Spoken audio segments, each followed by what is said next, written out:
사순절의 절제의 삶이다. 이 말씀의 제목으로 함께 은혜 나누려고 합니다. 수요일부터요, 사순절이 시작되었죠. 사순절은 부활절 전까지 6번의 주일을 제외한 40일 동안을 사순절 기간이라고 말합니다. 이 사순절 기간에는 특별히 금식과 특별 기도와 우리가 경건의 그러한 모양을 갖추는 것을 볼 수가 있습니다. 성경에서 이 40이란 숫자와 관련된 사건들은 신구약에 많이 나옵니다. 예수님께서도요, 성령에게 이끌려서 마귀에게 시험을 받을 때 광야에서 40일 금식 기도하신 후에 이제 마귀에게 시험을 받으시고 또한 기도하셨죠. 그때 예수께서 성령에게 이끌려 마귀에게 시험을 받으러 광야로 가사 40일 밤낮으로 금식하신 후에 줄이신지라. 마태복음 4장 1절로 2절 말씀에 이렇게 기록되었습니다. 여기서 보듯이 40이란 숫자, 이 40이란 숫자는 고난과 시련과 또한 인내를 상징하는 그러한 숫자이기도 합니다. 그래서 40일, 40, 이 숫자를요, 시험의 숫자다, 이렇게 말씀하시는 분도 계십니다. 사순절 역시 예수님의 부활 전 6번의 주일을 뺀 40일을 가리키고 있습니다. 그래서 사순절 기간 동안 성도는 주님의 십자가를 깊이 묵상하면서 우리의 삶을 되돌아봅니다. 그리고 회개의 기도와 또한 절제, 금식, 경건의 삶, 이러한 삶을 통해서 그 순환의 길을 걸어가신 예수 그리스도를 깊이 묵상하는 그러한 기간이라고 말할 수 있습니다. 바로 여러분들은 이 사순절 기간 동안에 예수 그리스도를 깊이 묵상하면서 주님을 기억하고 또한 그 은혜에 감사하시기를 주의 이름으로 부탁드립니다. 3세기 초까지는 절기의 기간을 정하지 않고 이틀이나 사흘 정도 이렇게 사순절을 지키고 AD 325년 니케아 공회 때 40일이라는 그러한 기간을 정했습니다. 로마 카톨릭이나 영국 교회에서는 사순절을 또한 대제절이라고도 말하고 합니다. 이 사순절 기간을 바라보면 동방교회와 서방교회는 서로 다른 격차가 있습니다. 동방교회는 600년경부터 7주간을 했습니다. 그리고 서방교회는 6주간을 합니다. 자, 예루살렘 교회만 4세기 때처럼 40일을 지켰는데 5일간만 금식을 했다고 합니다. 자, 그런데 교황 그레고리 때부터 40일을 지키게 되어 제수요일이다. 바로 며칠 전 수요일이 제수요일이었습니다. 초대 기독교에서 이 사순절 기간 동안은요, 고기를 먹지 않고 또 채소 중심의 그러한 음식들로 먹었습니다. 하루에 한 끼에 그 저녁만 먹되 채소와 생선, 달걀 이런 것들만 허용됐다고 해요. 그런데 현대에 이르러서는 어떻습니까? 금식은 완화되었어요. 그리고 교회에 따라서 구제와 경건의 훈련으로서 그 사순절 기간을 대체하기도 하죠. 이 사순절의 미덕 가운데 하나가 무엇일까? 바로 절제라는 것입니다. 원래 기독교의 전통의 엄격한 절제 생활을 요구했던 것이죠. 절제라는 것이 무엇입니까? 그리스도의 고난에 동참하는 방법 중 한 가지, 그것이 바로 절제입니다. 당시에는 전통적으로 금식을 강조했습니다. 그런데 근래에 와서는 금식을 강조하지 않습니다. 그냥 구제, 경건, 이러한 것을 많이 강조하는 것을 볼 수 있을 것입니다. 절제의 의미를 사전학적으로 본다면은 정도를 넘지 않도록 알맞게 적절하게 조절을 한다. 이런 것이 사전학적 의미죠. 윤리학적으로 바라본다면요, 방종하지 않고 자기의 감성적 욕구를 통제하는 것을 말하고 있습니다. 기독교적 의미를 보면은 하나님을 두려워하고 그 앞에서 정결하고 또한 그 행위를 알맞게 조절하는 것을 말하고 있습니다. 다시 말해서 하나님 중심으로 하나님이 기뻐하시는 그 언어와 행동의 삶이 필요하다는 것입니다. 지금 저와 여러분들은요, 자녀들이 성장하였을 것입니다. 그러나 우리의 자녀들은 또 그 자녀들이 있죠. 이러한 그 절제 교육은 장성에서 가르치면은 그들이 수용하기가 어려워요. 그래서 어렸을 때부터 절제라는 것들을 아이들에게 잘 가르쳐야 된다는 것이죠. 특별히 어렸을 때부터 절제만 가르쳐주는 것이 아니라 미덕에 대해서도 자녀들에게 잘 알려줘야 되는 것입니다. 그래서 근면과 절제가 바로 성공한 사람들에게서 흔히 발견되어지는 하나의 성품을 지녔다는 것들을 자녀들이 알게 함으로써 그 자녀들 또한 예수 그리스도의 말씀 안에서 이제 그들이 절제된 삶을 살 수 있도록 우리가 도와줘야 된다는 것입니다. 사랑하는 여러분, 사순절 기간에 절제의 성경적 의미를 저와 여러분들이 바로 알아야 할 것입니다. 그리고 우리의 삶에 절제의 삶으로 예수 그리스도의 고난에 함께 동참하면서 경건한 그리스도인의 모습이 되어지기를 부탁드립니다. 첫째는 절제는 인간의 덕목이라는 것입니다. 우선 절제란 그리스도인이기 전에 우리의 인격의 형성에서 먼저 비롯되어져야 된다는 것이죠. 헬라 사람들은요, 4대 덕목이 있습니다. 그 중에 지식, 용기, 정의, 절제, 이 4대 덕목이 있습니다. 당시 어른들은 아테네 청년들에게 두 가지를 경고하는 것을 볼 수가 있습니다.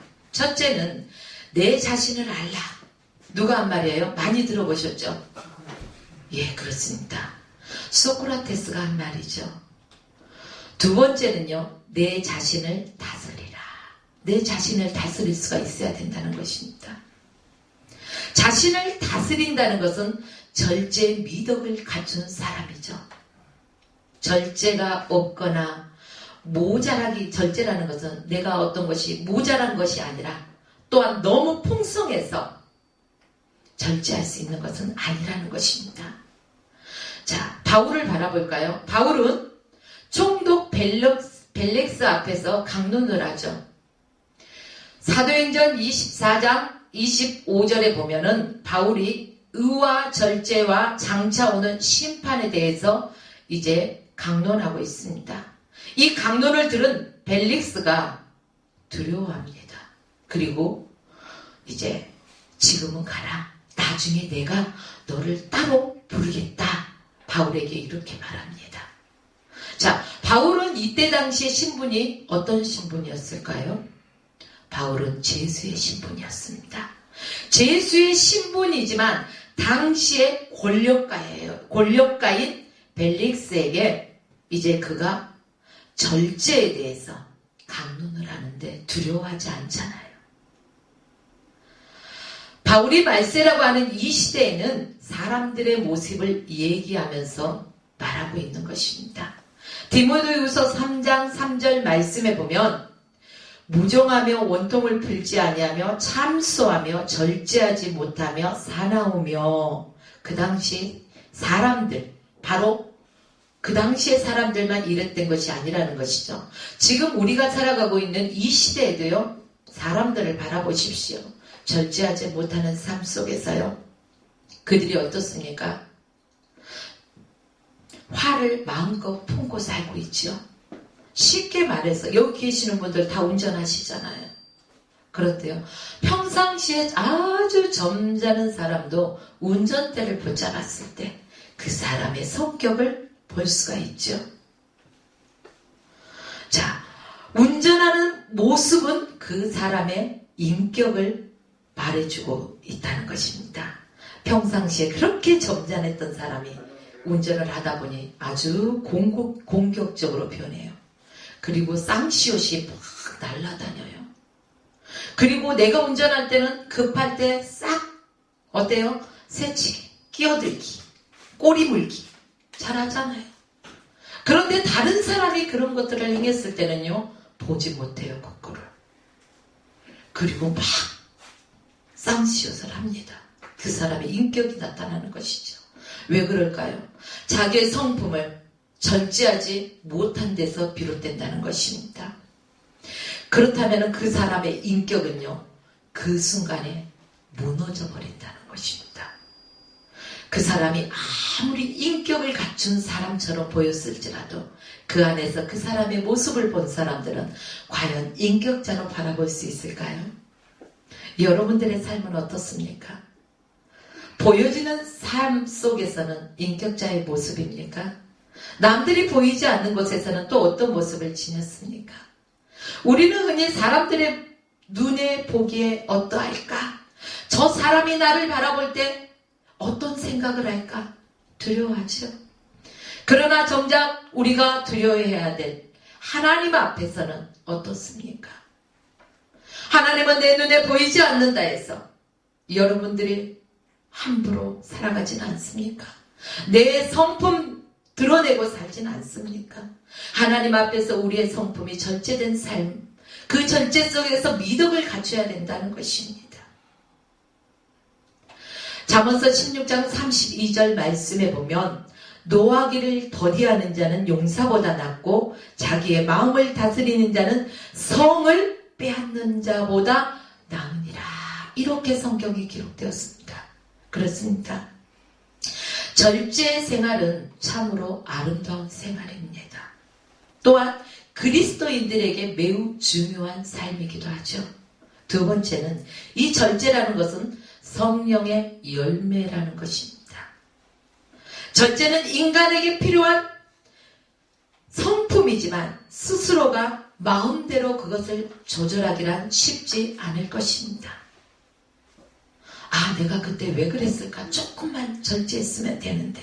누구나 한두 번은 이런 소리를 공유할 것입니다.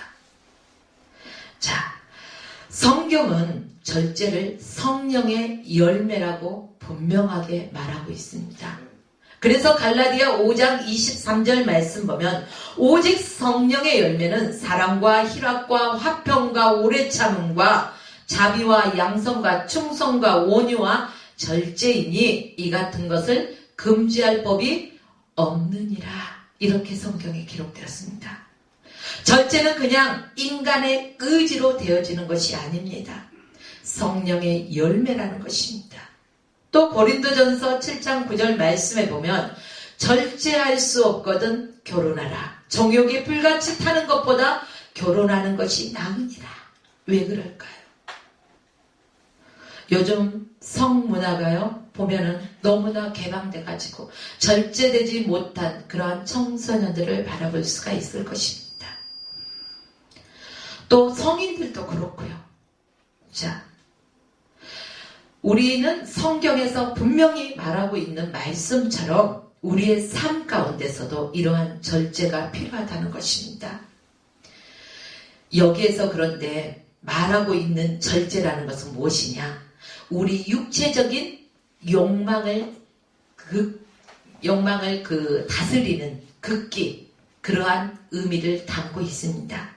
이런 절제는 인간이 한계를 느낀다는 것이죠.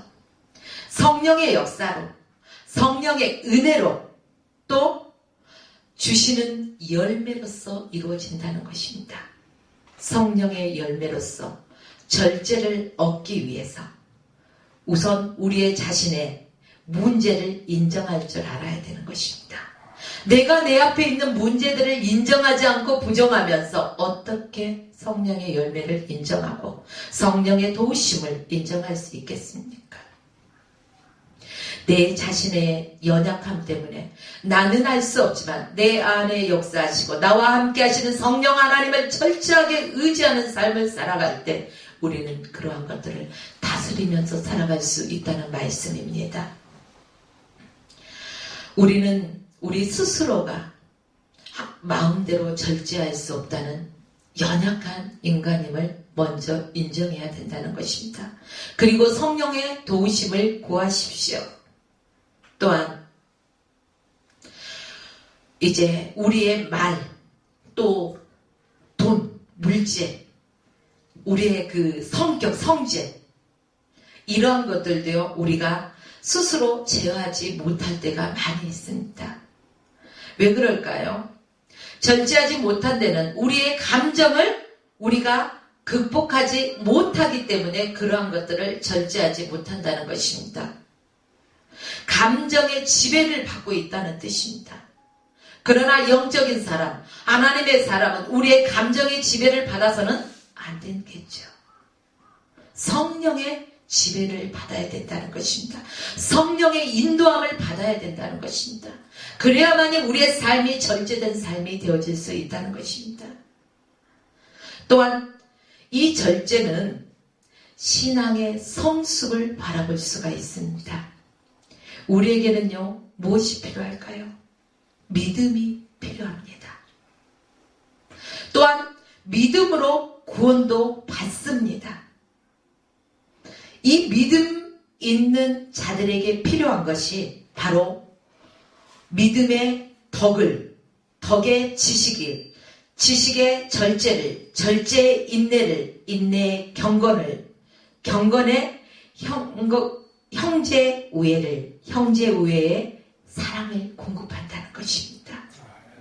그러므로 저와 여러분의 삶 속에서는요 믿음의 성숙한 분량에 이르러야 된다는 것입니다. 항상 어린아이와 같은 믿음 상태 그대로 자라지 않는다면 하나님이 우리를 바라보실 때 마음이 아프십니다.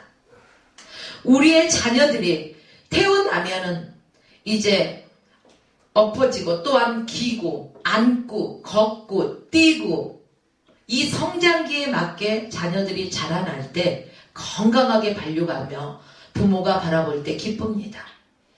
영적으로도 마찬가지라는 것이죠. 내가 10년, 20년 교회 다녀서가 문제가 아니라 내 믿음의 상태가 얼마나 성숙되어져 가는가. 성숙된 사람은요 단단한 음식도 먹을 수 있습니다. 그러나 어린아이에게 단단한 음식을 주면은 그 어린아이들은 소화할 수가 없습니다. 이 말이 무슨 말입니까? 어떤 말씀이 선포되어지든 간에 그것을 아멘으로 받고 그것을 영적으로 잘 소화시킬 수 있어야 된다는 것입니다. 어떠한 내 마음에 드는 말씀이 선포되어질 때는 아멘 아멘, 내 마음에 뭔가 걸린다 그러면은 우리 목사님 또 나를 씹네. 씹긴 왜 씹겠습니까? 사랑하는 성도들을 왜 씹겠어요? 그 말씀이 내 마음에 부딪혔다면은 깨닫고 하나님 앞에 더 무릎 꿇고 하나님 앞에 더 가까이 나가는 성숙된 믿음의 분량에 이르러야 된다는 것입니다. 바울은 로마서 14장 21절에요. 고기도 먹지 아니하며 포도주도 마시지 아니하며 무엇이든지 내 형제로 꺼리끼게 하는 일은 아니함이 아름다우니라. 이렇게 기록되었습니다. 자신은 얼마든지 그런 것들을 먹어도 괜찮아요.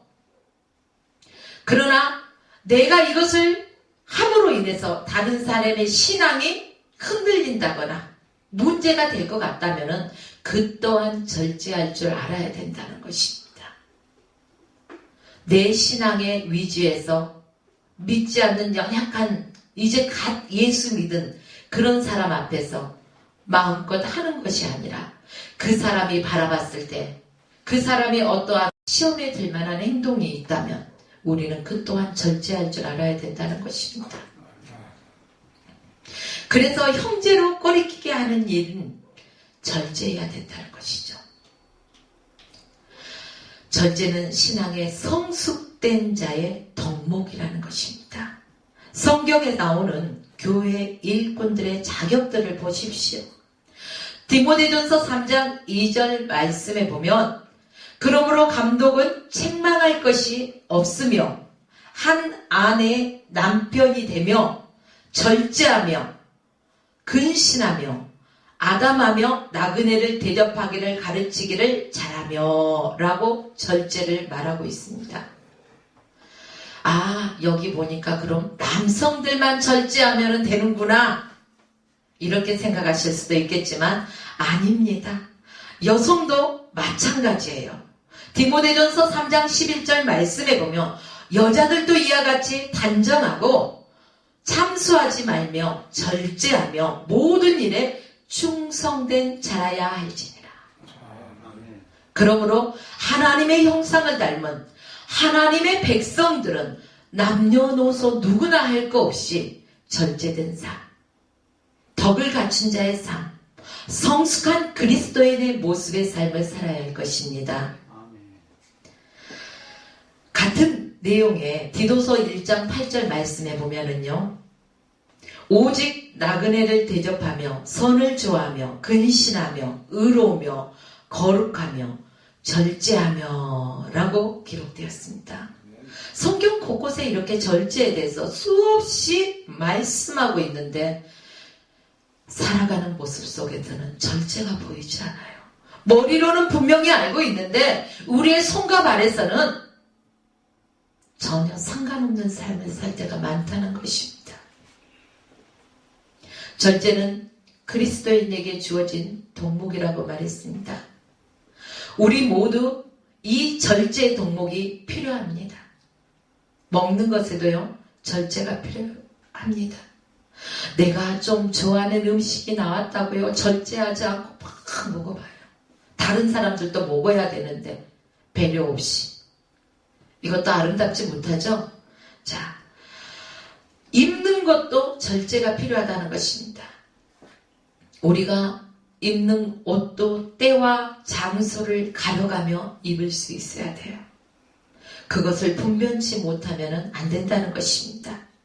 또한 시간도 우리는 절제할 줄 알고 관리할 줄 알아야 돼요. 누구에게나 24시간이라는 똑같은 하루의 시간이 주어집니다.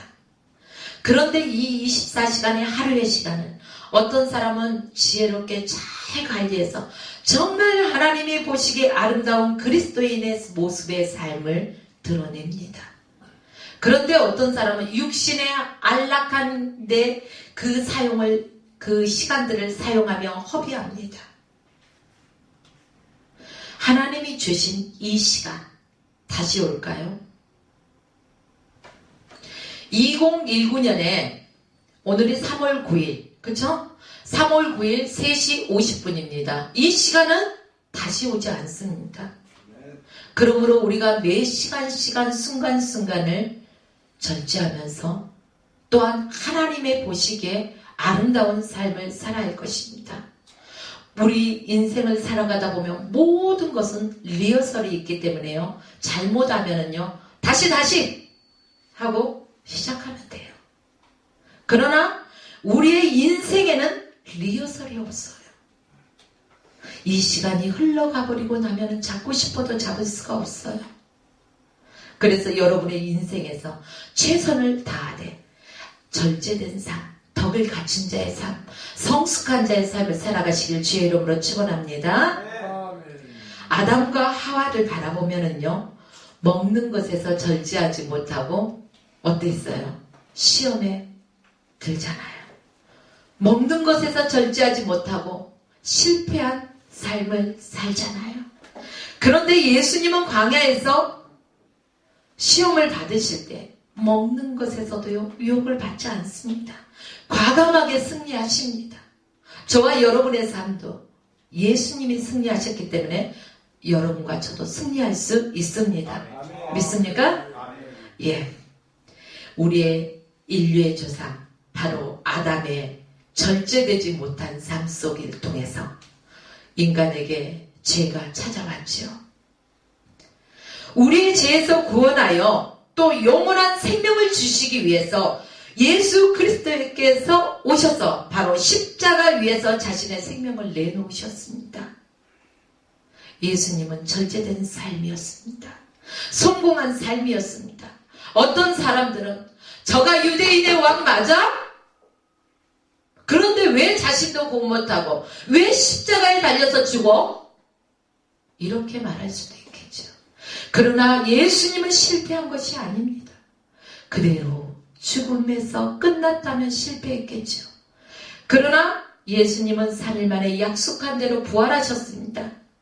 그러므로 예수님의 삶은 승리자의 삶이었다는 것입니다. 타 종교들을 다 바라보십시오. 사람이 죽었다 살아난 데가 있습니까? 없습니다. 오직 기독교에만, 오직 예수 그리스도만 그렇습니다. 저와 여러분들도요, 이제 십자가에 못 박히신 예수 그리스도, 그 예수 그리스도만 못 박는 것이 아니라 예수 그리스도의 십자가에 못 박힐 때 나도 십자가에 못 박혀 죽습니다.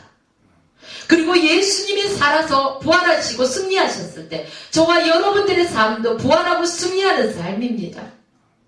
우리가 말씀 안에서 절제된 삶을 살지 못한다면, 성숙한 삶을 살지 못한다면 생각하지 못할 일들이겠지요. 저와 여러분들은 바로 예수님을 본받는 삶을 살아야 할 것입니다. 우리의 인생의 모델이 되어 주신 분입니다. 어떤 목사님이 정말 훌륭해서 저 목사님은 나의 정말 본이야, 모델이야. 어떤 장로님이 모델이야. 천만의 말씀. 그분들도 인간입니다. 실수할 수 있습니다. 그러면 시험에 빠질 수밖에 없습니다. 사람 바라보지 말고 바로 예수 그리스도만 바라보십시오. 우리들은 하나님의 자녀입니다. 또한 예수님의 제자입니다. 우리 구세주 예수 그리스도께서 승리하셨듯이 저와 여러분도 승리하시길 주의 이름으로 축원합니다. 바로 하나님께서 아담을 창조하시고 에덴 동산에 거하게 하시고 모든 것을 다 주시잖아요. 딱 한 가지, 뭐예요? 선과 악을 알게 하는 열매. 그 나무의 열매는 먹어라 먹지 마라? 먹지 마라. 왜 먹지 말라고 했어요? 먹는 날에는 정령 죽으리라. 하나님은 우리에게요, 자유의지를 주셨습니다. 선택은 누가 해요? 내가 해요. 그러면 책임도 누가 져야 돼요? 내가 져야 돼요. 그런데요, 사람들 바라보세요. 내가 했어, 내가 잘못했어, 사과하는 사람이 많아요. 아유, 누구 때문에 핑계하는 사람이 많아요. 대부분 책임 전가하더라고요. 왜 그럴까요? 아담을 바라보십시오. 그 선악과를 먹었을 때, 하나님이 물으실 때 아담이 뭐라고 합니까? 하나님이 나에게 주신 여자로 하여금 먹게 됐다고 하잖아요. 언제는 내 뼈 중에 뼈요 살 중에 살이라고 고백했던 사람이 이제는 그에게 모든 책임을 전가하잖아요. 또한 하도 마찬가지예요. 뱀에게 전가하잖아요. 이처럼 우리는 제 근성이 남아있기 때문에 자꾸 무언가 잘못된 것이 있으면 다른 사람에게 떠넘기려고 합니다. 그러나 인정하십시오. 그리고 내 삶을 하나님 앞에 맡기십시오. 사실 죄는 절제하지 못한 데서부터 시작되었습니다. 만약에 아담에게 아무리 유혹이 왔다 할지라도 안 돼, 하나님의 명령이야 라고 단호하게 자기 감정을 다스리고 절제했다면 범죄하지 않았을 것입니다. 여러분과 저도 마찬가지입니다. 이 인생길을 살아가다 보면 수많은 미혹이 있습니다. 그러나 그것들을, 그 감정들을 잘 지혜롭게 다스릴 줄 아십시오. 그게 절제된 삶입니다. 죄라는 것은 우리가 절제하지 못한 것에서부터 시작됩니다. 그러므로 절제는 신앙입니다. 우리의 감정, 욕구에 이끌려서 삶을 살아서는 안 될 것입니다. 우리의 말을 절제할 줄 알아야 됩니다. 나의 말로 인하여 다른 사람이 상처를 받는 일이 있어서는 안 된다는 것입니다. 우리가 너무나도 잘 알죠. 무심코 던진 돌에 개구리는 맞아 죽었다더라. 나는 무심코 내뱉은 말인데 누군가에게는 그 말이 상처가 될 수가 있다는 것입니다. 내가 던진 말로 인하여 누군가에게 힘이 되고 소망이 되어 주어야 되는데 반대의 효과가 나타난다는 것입니다. 왜 그럴까요? 우리의 절제되지 못한 입술의 언어 때문입니다. 바로 우리는요, 콕 찌르면 뭐가 나와야 돼요? 쌍시옷이 나오죠. 쌍시옷이 나오는 것이 아니라 콕 찔러도 예수가 나와야 돼요. 우리는 예수짜리 인생을 살아가야 할 것입니다. 바로 예수님이 이 땅에서 절제의 삶을 사셨습니다. 예수님이 입으신 것, 또한 예수님이 잡수신 것, 또한 말씀하신 것, 그 모든 것들을 바라보면 절제의 삶이었습니다. 그리고 이 사순절뿐 아니라 저희들이 주님 나라 가는 그 순간까지도 예수 그리스도의 마음을 닮아서 우리가 절제된 삶, 그래서 우리의 경건한 모습 속에 하나님이 거룩하시기 때문에 하나님의 백성이 거룩하게 살아가는 것은 당연한 일입니다. 그래서 우리의 삶을 통해서 예수 그리스도를 보여주고 그 삶을 통해서 하나님께 영광 올려드리는 저와 여러분의 삶이 되시길 주의 이름으로 축원하며 오늘 말씀을 마칩니다. 기도하겠습니다.